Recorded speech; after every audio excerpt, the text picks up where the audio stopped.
조선 후기에요. 학문과 예술, 거의 모든 분야에서 독보적인 경지에 올랐던 한 거인이 있었습니다. 그런데 참 아이러니하게도 그의 인생 최고의 걸작은 가장 혹독한 시련의 한복판에서 태어났어요. 오늘 시대를 뛰어넘은 예술가이자 학자 추사 김정희의 삶 속으로 함께 들어가 보겠습니다. 그의 삶을 따라가다 보면 이런 질문을 던지게 됩니다.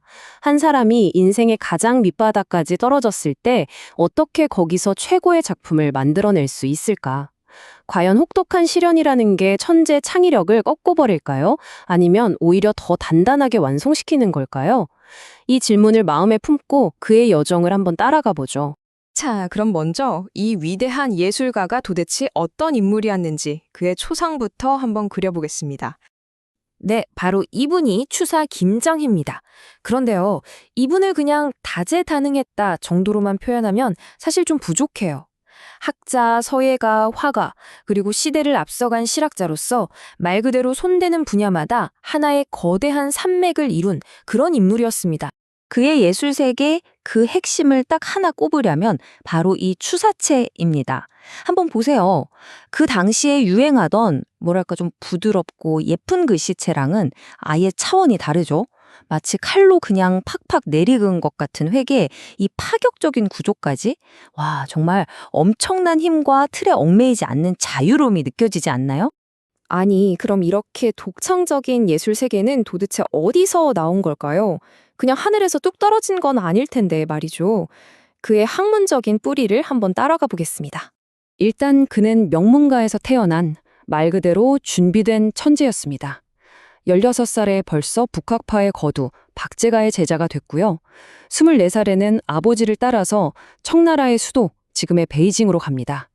그리고 거기서 당대 최고의 학자였던 옹방강, 완원 같은 사람들과 교류하면서 세상을 보는 시야를 넓혔죠. 바로 이 청나라 학자들과의 만남이 그의 인생을 관통할 핵심 원칙을 세우는 계기가 됩니다. 그게 바로 실사구시예요. 막연한 이론이 아니라 사실에 근거해서 진리를 탐구한다. 라는 이 실증적인 태도가 이후 그의 모든 학문과 예술 활동에 아주 단단한 뿌리가 되어주거든요. 이 실사고시 정신이 가장 빛을 발했던 분야가 바로 금석학이었습니다. 옛날 돌이나 쇠에 새겨진 글씨를 연구하는 학문인데 김정희는 이걸 그냥 옛날 글씨 멋있다 하고 감상하는 데서 그치지 않았어요. 객관적인 증거를 가지고 역사의 진실을 파헤치는 도구로 삼았던 거죠. 아마 이 이야기는 들어보신 분들 많을 거예요. 바로 북한산 진흥왕 순수비 발견 일화입니다. 1817년에 그가 직접 북한산에 올라가요. 당시 사람들은 거기에 있던 낡은 비석을 전부 무학대사의 비라고 알고 있었거든요.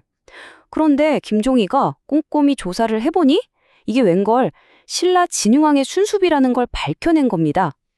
이건 정말 대단한 발견이었어요. 단순한 감상을 넘어서 객관적인 증거로 역사를 바로잡은 실학적인 성과였죠.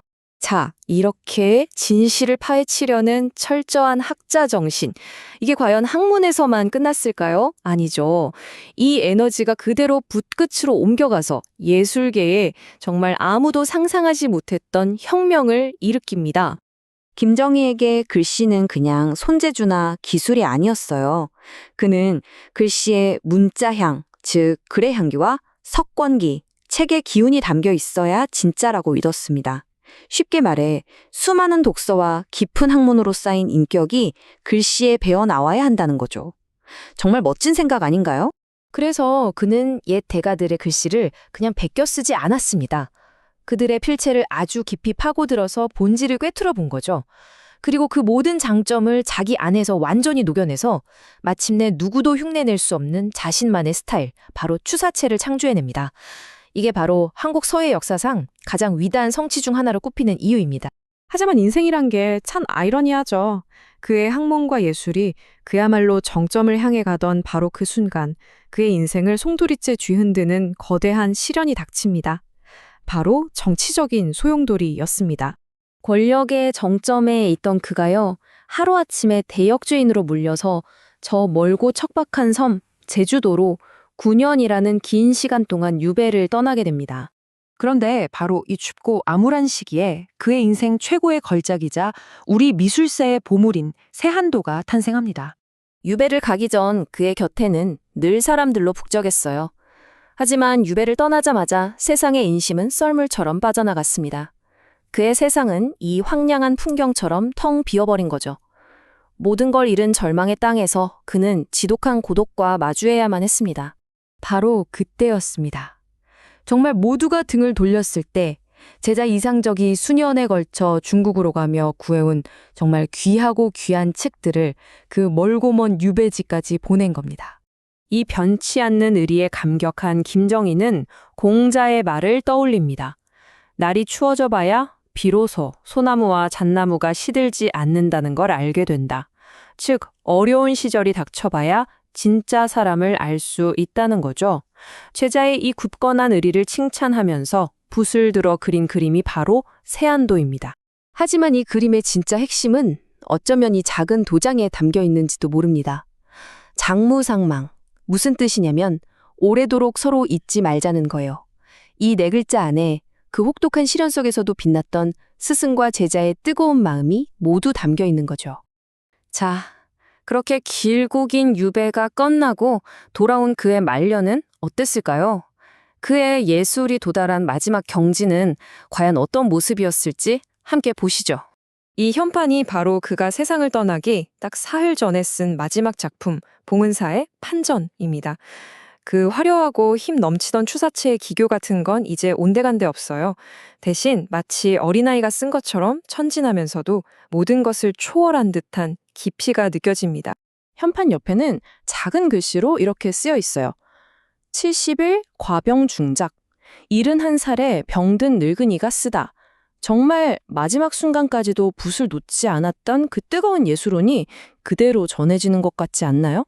결국 그의 삶 전체를 관통하는 정신은 바로 이거였습니다. 법고 창신. 옛것을 깊이 배워서 완전히 새로운 것을 만들어낸다는 뜻이죠. 금석학으로 과거의 진실을 밝혔던 것처럼 옛 서체를 연구해서 추사체를 창조했던 것처럼 그의 모든 학문과 예술은 바로 이 위대한 정신 위에 서 있었습니다.